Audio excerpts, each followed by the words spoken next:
नागपूर शहरातील कपिलनगर पोलीस ठाण्याच्या हद्दीत 20 वर्षीय महाविद्यालयीन तरुणीवर गुंगीयुक्त कोल्ड्रिंक देऊन अत्याचार करण्यात आला।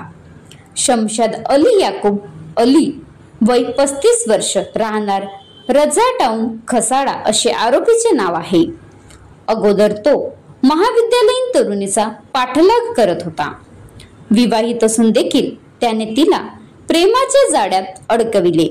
सप्टेंबर 2024 मध्ये लग्नाची आमिष दाखवत त्याने तिला एका हॉटेलमध्ये नेले। तिथे कोल्ड्रिंक मध्ये गुंगीचे औषध मिसळून तिच्यावर अत्याचार केला।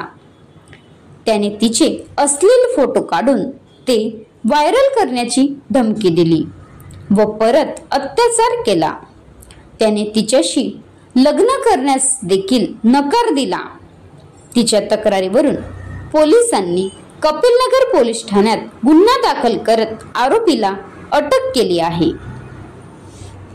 आता गाडीवर मोबाईल नंबर नाही तर इमर्जन्सी QR कोड वापरा, जे तुम्हाला अडचणीच्या वेळी साथ देईल। बनवा व्हिडिओ, पाठवा व्हिडिओ, आम्ही तुमच्या न्याय व हक्कासाठी लढा देऊ। ताज्या बातम्या व घडामोडींसाठी पाहत राहा फक्त महाराष्ट्र लाईव्ह न्यूज। आजच आमच्या चॅनलला सबस्क्राईब करा, शेअर करा, कमेंट करा आणि हो, बेल आयकॉन दबायला विसरू नका।